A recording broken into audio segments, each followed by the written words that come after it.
Viva Jesús.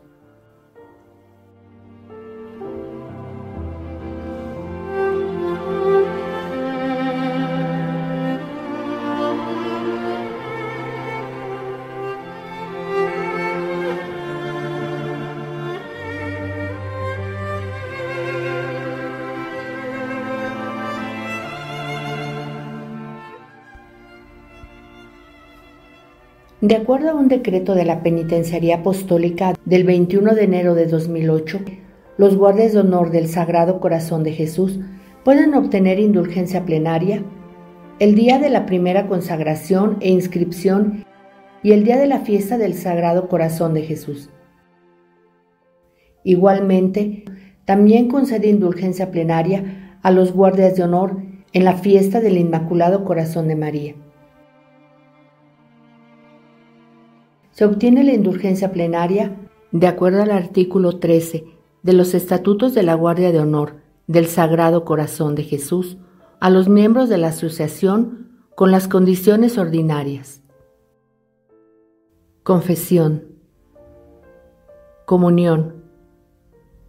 Rezo por las intenciones del Soberano Pontífice y eliminación de todo pecado aún venial, con tal de que emitan o renueven, al menos de manera privada, la promesa de observar exactamente los estatutos de la asociación en su inciso C, los días de las fiestas del Sagrado Corazón de Jesús, la de Cristo Rey, la de Santa Margarita María Alacoque y en la de Santa María Magdalena. Esta concesión es válida a perpetuidad. El Catecismo de la Iglesia Católica nos dice que la doctrina y la práctica de las indulgencias en la Iglesia están estrechamente ligadas a los efectos del sacramento de la penitencia. Igualmente nos dice que la indulgencia es la remisión ante Dios de la pena temporal por los pecados, ya perdonados en cuanto a la culpa, que un fiel dispuesto y cumpliendo determinadas condiciones consigue por mediación de la Iglesia, la cual, como administradora de la redención, distribuye y aplica con autoridad el tesoro de las satisfacciones de Cristo y de los santos. La indulgencia es parcial o plenaria, según libere de la pena temporal debida por los pecados, en parte o totalmente. Todo fiel puede lucrar para sí mismo o aplicar por los difuntos, a manera de sufragio, las indulgencias tanto parciales como plenarias. En la Constitución Apostólica Indulgenciarium Doctrina de Su Santidad Pablo VI sobre la revisión de las indulgencias, encontramos que 1. La doctrina y uso de las indulgencias, vigentes en la Iglesia Católica desde hace muchos siglos, están fundamentadas sólidamente en la revelación divina, que legada por los apóstoles, progresa en la Iglesia con la asistencia del Espíritu Santo. Mientras que la Iglesia en el decurso de los siglos tiende constantemente a la plenitud de la verdad divina, hasta que en ella se cumplan las palabras de Dios. 2.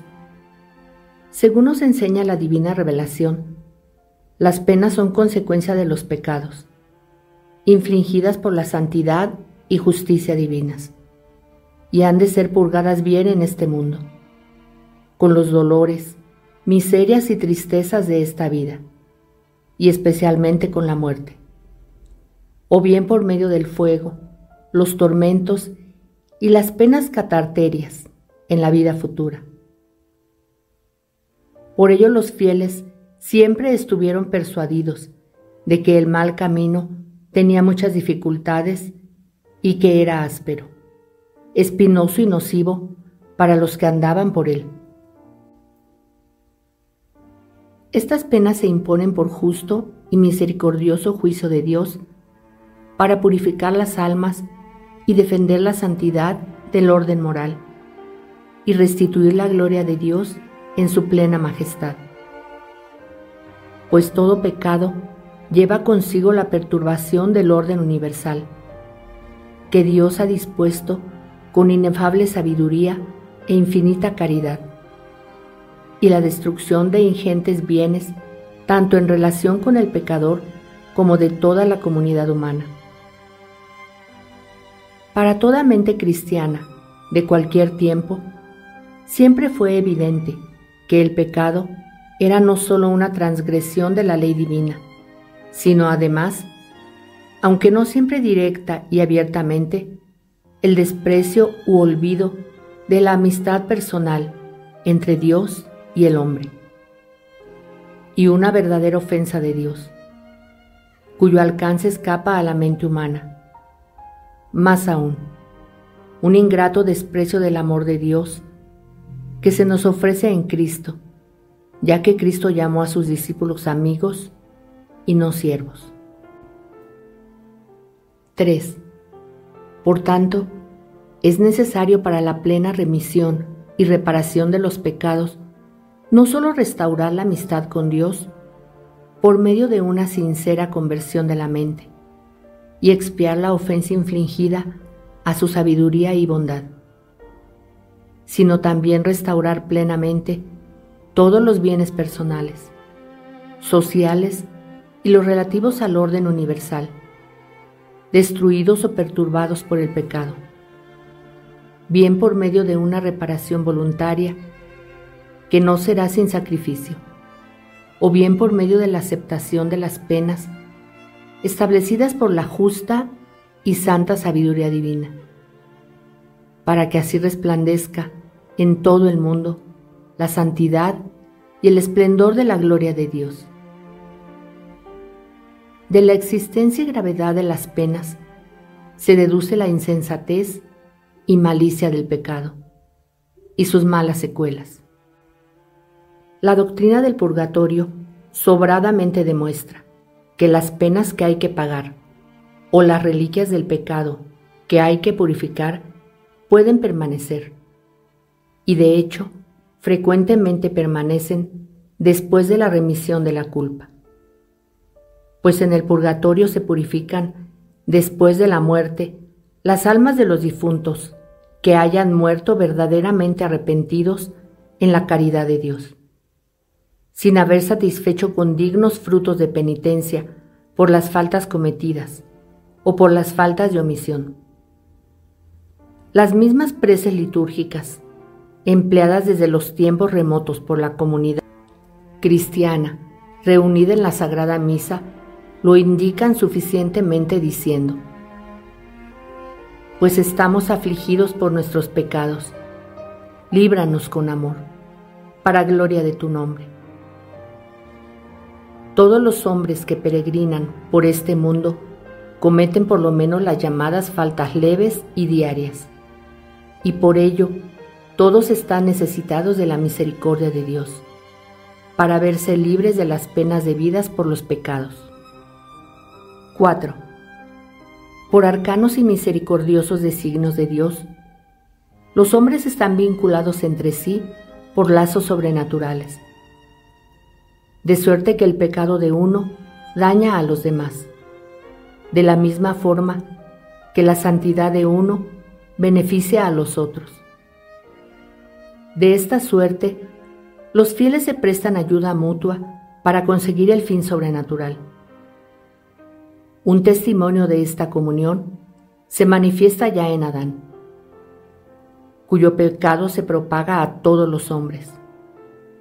Pero el mayor y más perfecto principio, fundamento y ejemplo de este vínculo sobrenatural es el mismo Cristo, a cuya unión con Él Dios nos ha llamado. La Iglesia de los Santos Padres tenía como cierto que llevaban a cabo la obra salvadora en comunión y bajo la autoridad de los pastores, a los que el Espíritu Santo había designado como obispos para regir la Iglesia de Dios. De esta suerte, los obispos, sopesadas todas las cosas con prudencia, establecían la forma y medida de la satisfacción debida e incluso permitían que las penitencias canónicas se pudieran redimir con otras obras, quizá más fáciles, convenientes para el bien común, o fomentadoras de la piedad, que eran realizadas por los mismos penitentes, e incluso en ocasiones por otros fieles. 5. La vigente persuasión en la Iglesia de que los pastores de la grey del Señor podrían librar a los fieles de las reliquias de los pecados por la aplicación de los méritos de Cristo y de los santos, poco a poco, a lo largo de los siglos, por inspiración del Espíritu Santo, alma del pueblo de Dios, sugirió el uso de las indulgencias, por medio del cual se realizó un progreso en esta misma doctrina y disciplina de la Iglesia. Fue un progreso y no un cambio, y un nuevo bien sacado de la raíz de la revelación, para utilidad de los fieles y de toda la Iglesia. El uso de las indulgencias, propagado poco a poco, fue un acontecimiento notable en la historia de la Iglesia. Cuando los romanos pontífices decretaron que ciertas obras oportunas para el bien común de la Iglesia se podían tomar como penitencia general y que concedían a los fieles verdaderamente arrepentidos y confesados y que hubieran realizado estas obras por la misericordia de Dios omnipotente y apoyados en los méritos y autoridad de los apóstoles, con la plenitud de la potestad apostólica, el perdón, no solo pleno y amplio, sino completísimo, de todos sus pecados. Porque el unigénito Hijo de Dios adquirió un tesoro para la Iglesia militante, y este tesoro lo confió a Pedro, clavero del cielo, y a sus sucesores, sus vicarios en la tierra, para distribuirlo saludablemente a los fieles, y por motivos justos y razonables, para ser aplicado a la remisión total o parcial de la pena temporal, debida por los pecados, tanto de forma general como especial, según les pareciera voluntad de Dios, a los fieles verdaderamente arrepentidos y confesados. Los méritos de la bienaventurada Virgen María y de los elegidos son como el complemento de este tesoro acumulado. 6. Esta remisión de la pena temporal, debida por los pecados, perdonados ya en lo que se refiere a la culpa, fue designada con el nombre de indulgencia. Esta indulgencia tiene algo de común con las demás formas instauradas para quitar las reliquias de los pecados, pero al mismo tiempo hay razones que la distinguen perfectamente. Pues en la indulgencia, la Iglesia, empleando su potestad de administradora de la redención de Cristo, no solamente pide, sino que con autoridad concede al fiel convenientemente dispuesto el tesoro de las satisfacciones de Cristo y de los santos, para la remisión de la pena temporal. El fin que se propone la autoridad eclesiástica en la concesión de las indulgencias consiste no solo en ayudar a los fieles a lavar las penas debidas, sino también incitarlos a realizar obras de piedad, penitencia y caridad, especialmente aquellas que contribuyen al incremento de la fe y del bien común. Y cuando los fieles ganan las indulgencias en sufragio de los difuntos, realizan la caridad de la forma más eximia, y al pensar en las cosas sobrenaturales, trabajan con más rectitud en las cosas de la tierra. 7. Hoy también la Iglesia invita a todos sus hijos a que mediten y consideren el gran valor del uso de las indulgencias para la vida individual y para el fomento de la sociedad cristiana. 8. Además, Las indulgencias aumentan la confianza y la esperanza de una plena reconciliación con Dios Padre, no dando tregua al abandono, ni permitiendo descuidar el cultivo de las disposiciones requeridas para una plena comunión con Dios. Pues las indulgencias, a pesar de ser beneficios gratuitos, solamente se conceden tanto a los vivos como a los difuntos, una vez cumplidas ciertas condiciones, requiriéndose para ganarlas, bien que se hayan llevado a cabo las obras buenas prescritas, bien que el fiel esté dotado de disposiciones debidas, es decir, que ame a Dios, deteste los pecados, tenga confianza en los méritos de Cristo y crea firmemente que la comunión de los santos le es de gran utilidad. Tampoco se puede dejar pasar por alto que los fieles, al ganar las indulgencias, se someten dócilmente a los legítimos pastores de la Iglesia y de forma especial al sucesor de Pedro, clavero del cielo, a los que el Señor mandó que apacentaran y rigieran su Iglesia. De esta suerte, la saludable institución de las indulgencias hace a su modo que la Iglesia se presente a Cristo sin mancha ni arruga, santa e inmaculada, maravillosamente unida a Cristo por el vínculo sobrenatural de la caridad. Puesto que con la ayuda de las indulgencias, los miembros de la Iglesia purgante se suman más rápidamente a la Iglesia celestial. Por las mismas indulgencias, el reino de Cristo se instaura más y con mayor rapidez, hasta que lleguemos todos a la unidad en la fe y en el conocimiento del Hijo de Dios, al hombre perfecto, a la medida de Cristo en su plenitud. 9.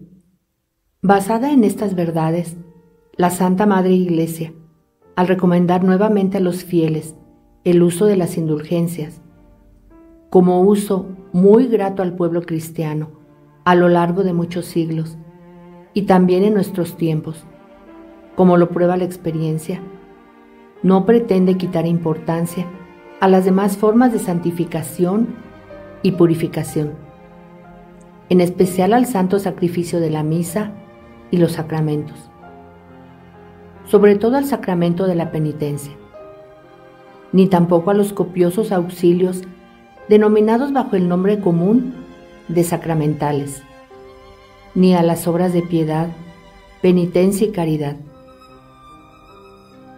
Todas estas formas tienen de común el que operan con tanta más validez la santificación y la purificación, cuanto más estrechamente se está unido a Cristo, cabeza, y al cuerpo de la Iglesia mediante la caridad.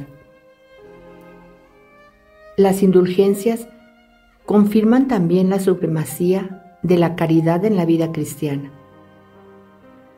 pues no se pueden ganar sin una sincera metanoia y unión con Dios, a lo que se suma el cumplimiento de las obras prescritas. Sigue en pie, por tanto, el orden de la caridad, en el que se inserta la remisión de las penas por dispensación del tesoro de la Iglesia. Y para que el empleo de las indulgencias se tenga en mayor estima y dignidad, la Santa Madre Iglesia ha creído oportuno introducir algunas innovaciones en su disciplina y decretar nuevas normas. 10. Las normas que siguen a continuación introducen las oportunas variaciones en la disciplina de las indulgencias, habiendo tenido en cuenta los deseos de las conferencias episcopales. Las normas del Código de Derecho Canónico y de los decretos de la Santa Sede sobre las indulgencias permanecen intactos, en lo que concuerden con las nuevas normas. En la preparación de estas normas se han tenido en cuenta de forma especial 3 cosas. Establecer una nueva medida para la indulgencia parcial, disminuir oportunamente las indulgencias plenarias, atribuir a las llamadas indulgencias reales y locales una forma más simple y más digna. Con respecto a la indulgencia plenaria, ha parecido oportuno disminuir convenientemente su número, para que los fieles tengan la debida estima en la indulgencia plenaria y puedan conseguirla con las debidas disposiciones. A lo que está al alcance de la mano se le da poca importancia. Lo que se ofrece con abundancia pierde en estimación, dado que la mayoría de fieles necesita un conveniente espacio de tiempo para prepararse a ganar convenientemente la indulgencia plenaria. Normas. Norma 1. Indulgencia es la remisión ante Dios de la pena temporal por los pecados ya perdonados en lo referente a la culpa que gana el fiel, convenientemente preparado en ciertas y determinadas condiciones, con la ayuda de la Iglesia, que como administradora de la redención dispensa y aplica con plena autoridad el tesoro de los méritos de Cristo y de los santos. Norma 2. La indulgencia es parcial o plenaria, según libere totalmente o en parte de la pena temporal debida por los pecados. Norma 3. Las indulgencias, ya parciales, ya plenarias, siempre pueden aplicarse por los difuntos a modo de sufragio. Norma 5. Al fiel que, al menos con corazón contrito, lleva a cabo una obra enriquecida, con indulgencia parcial, se le concede por obra de la Iglesia una remisión tal de la pena temporal cual la que ya recibe por su acción. Norma 6. La indulgencia plenaria solamente se puede ganar una vez al día, salvo lo prescrito en la norma 18, para los que se encuentran in articulo mortis. En cambio, la indulgencia parcial se puede ganar muchas veces en un mismo día, a no ser que se advierta expresamente otra cosa. Norma 7. Para ganar la indulgencia plenaria, se requiere la ejecución de la obra enriquecida con la indulgencia y el cumplimiento de las 3 condiciones siguientes: la confesión sacramental, la comunión eucarística y la oración por las intenciones del Romano Pontífice. Se requiere además que se excluya todo afecto al pecado, incluso venial. Si falta esta completa disposición y no se cumplen las condiciones arriba indicadas, salvo lo prescrito en la norma 11 para los impedidos, la indulgencia será solamente parcial. Norma 8. Las 3 condiciones pueden cumplirse algunos días antes o después de la ejecución de la obra prescrita. Sin embargo, es conveniente que la comunión y la oración por las intenciones del Sumo Pontífice se realicen el mismo día en que se haga la obra. Norma 9. Con una sola confesión sacramental se pueden ganar muchas indulgencias plenarias. En cambio, con una sola comunión eucarística y con una sola oración por las intenciones del Sumo Pontífice, solamente se puede ganar una indulgencia plenaria. Norma 10. La condición de orar por las intenciones del Sumo Pontífice se cumple plenamente recitando un Padre Nuestro y una Ave María por sus intenciones, aunque cada fiel puede rezar otra oración, según su devoción y piedad por el Romano Pontífice. Norma 11. Queda en pie la facultad concedida a los confesores por el Canon 935 del Código de Derecho Canónico de conmutar a los impedidos tanto la obra prescrita como las condiciones. Los ordinarios del lugar pueden conceder a los fieles, sobre los que ejerzan su autoridad según la norma del derecho, y que habiten en lugares donde de ningún modo o difícilmente puedan practicar la confesión y comunión, el poder ganar la indulgencia plenaria sin la comunión y confesión actual, con tal de que estén arrepentidos de corazón y tengan propósito de recibir los citados sacramentos en cuanto les sea posible. Norma 14. Las listas y sumarios de las indulgencias de las órdenes, congregaciones religiosas, sociedades de vida en común sin votos, institutos seculares y pías asociaciones de fieles, la indulgencia plenaria se puede ganar solamente en unos días peculiares, que determinará la Santa Sede, a propuesta del moderador general, o si se tratara de pías asociaciones del ordinario del lugar. Todas las citadas indulgencias podrán ganarse o en los días indicados o con permiso del ordinario el domingo anterior y el posterior. Norma 16. La obra prescrita para ganar la indulgencia plenaria, adscrita a una iglesia u oratorio, es una visita piadosa a estos, en la que se recitan la oración dominical y el símbolo de la fe, Padre Nuestro y Credo. Norma 19. Las normas dictadas sobre las indulgencias plenarias, especialmente la número 6, se aplican también a las indulgencias plenarias que hasta hoy se acostumbraban a llamar totis quotis. Norma 20. La piadosa Madre Iglesia, especialmente solícita con los difuntos, dando por abrogado cualquier otro privilegio en esta materia, determina que se sufrague ampliamente a los difuntos con cualquier sacrificio de la misa. Dios sea bendito.